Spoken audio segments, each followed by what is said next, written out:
Hello student, जब भी आप इस वीडियो को देख रहे हो उसी टाइम बस अपने आप से एक प्रॉमिस करना है कि यार इसका रीजन जानते हैं, क्या रीजन था और अब आपको क्या करना है जिसकी वजह से आप अपने एग्जाम में अच्छा स्कोर कर सकते हो। वही मैं आपको इस वीडियो के अंदर बताने वाली हूँ। सो हाय एवरीवन, मेरा नाम है अनीता शर्मा और आज के इस वीडियो में हम बात करने वाले हैं क्लास 12th में गैप डेज के अंदर आपको कैसे पढ़ना है। लेकिन उससे पहले आज मुझे आप कमेंट सेक्शन में लिखकर ये बताएंगे कि आपकी एग्जाम की प्रिपरेशन कैसे चल रही है और उसके बेस पर आप कितना स्कोर कर सकते हो। इस वीडियो में हम 3 पॉइंट पर डिस्कस करने वाले हैं। नंबर 1 मिस्टेक्स की, नंबर 2 प्लान डिस्कस करेंगे और नंबर 3 स्ट्रेटजी के बारे में बताएंगे। तो अब सबसे पहले हम बात करते हैं मिस्टेक्स की, जो हर एक स्टूडेंट वो गलती करता है जो आप नहीं करने वाले हो। लेट नाइट स्टडी करके धीरे धीरे धीरे अब आपकी आदत बन जाती है। अब आपके माइंड को रात में पढ़ने की आदत हो गई थी और एग्जाम होता है दिन में, तो आपका जो माइंड है वो रात में प्रोडक्टिव होता है। तो जब आप एग्जाम देने जाते हो तो डे टाइम में जब आप अपने क्वेश्चंस को लिखने बैठते हैं तो आपका माइंड स्लो वर्क करता है, आपको नींद आने लगती है। इसलिए रात को पढ़ने के बजाय दिन में पढ़ना स्टार्ट कीजिए। नंबर 2 सेकंड मिस्टेक आप क्या करते हो, आंसर राइटिंग लिखते टाइम बहुत सी गलतियां करते हो। आंसर को लिख कर देखो कैसे लिखना है, इस पर मैंने एक वीडियो ऑलरेडी बना दी है।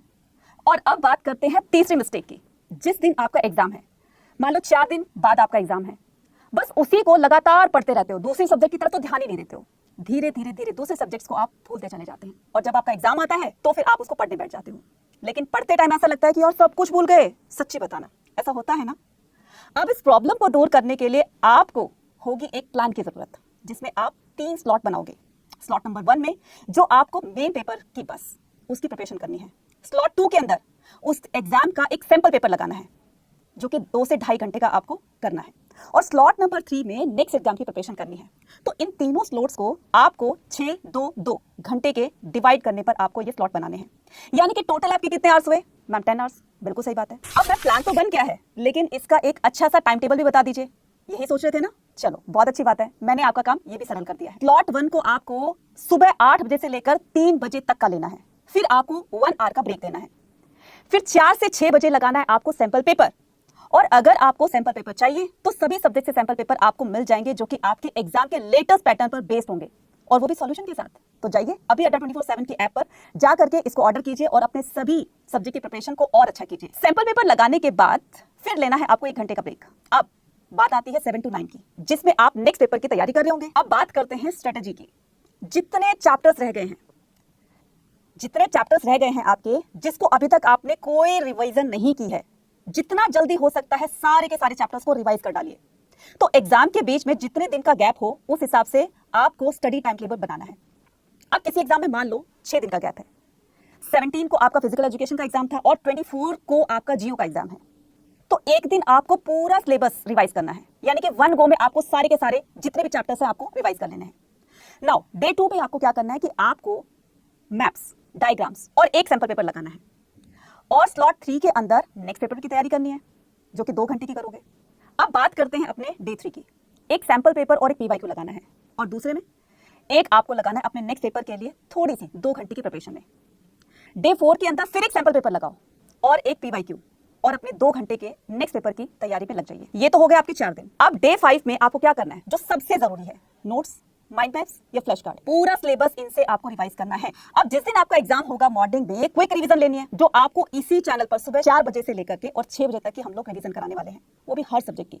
तो जिससे आपका एग्जाम और अच्छा हो सकता है और इसमें आपको अच्छा स्कोर करने में बहुत ज्यादा हेल्प मिलेगी।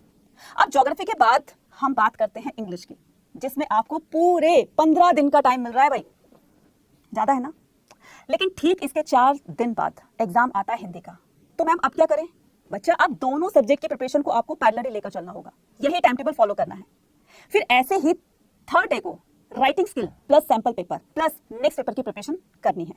लिटरेचर सेक्शन को भी आपको ऐसे ही फॉलो करना है। फिर 7th और 8th डे को लगाने आपको 2-2 पीवाईक्यूज और नेक्स्ट पेपर के लिए अपनी हिंदी की तैयारी करनी है। एग्जाम से एक दिन पहले सिलेबस का एक क्विक रिवीजन करना है और एग्जाम वाले दिन इसी चैनल पर आपको, जैसे कि मैंने बताया, सुबह 4 बजे से 6 बजे तक आपको हर सब्जेक्ट की एक क्विक रिवीजन की क्लास मिलने वाली है। तो अभी के अभी चैनल को सब्सक्राइब कर लो फटाफट से।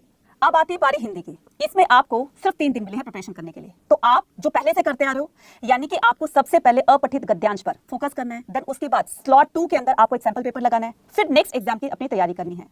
ऐसे ही आपको नेक्स्ट डे करनी है अभिव्यक्ति और माध्यम से, उसके बाद एक सैंपल पेपर लगाना है। देन उसके बाद आरो और वितान के साथ में आपको सैंपल पेपर लगाना है। सेम यही रूटीन आप फॉलो करते रहोगे अपने हर एग्जाम के अंदर, देखिएगा बच्चा, ये मेरा एक्सपीरियंस बोल रहा है कि आप अपने बोर्ड एग्जाम में एकदम फोड़ कराने वाले हो। और क्विक रिवीजन के लिए तो आपको पता ही है कि सुबह 4 बजे से 6 बजे तक आपको इसी चैनल पर हर सब्जेक्ट की क्लास मिलने वाली है, जिसमें आपको बहुत सारे क्वेश्चंस इंपॉर्टेंट मिलने वाले हैं। अब बात करते हैं हिंदी के बाद अपने इकोनॉमिक्स के एग्जाम की। इकोनॉमिक्स एग्जाम आपका 19 मार्च को है। सेम पॉलिटिकल एग्जाम की भी आपको इसी तरीके से प्रिपरेशन करनी है। और फिर आते आते आते आपको क्या करना है, फिर आता है आपका लास्ट मेन एग्जाम हिस्ट्री का, जिसमें आपको मिल रहे हैं पूरे 6 दिन।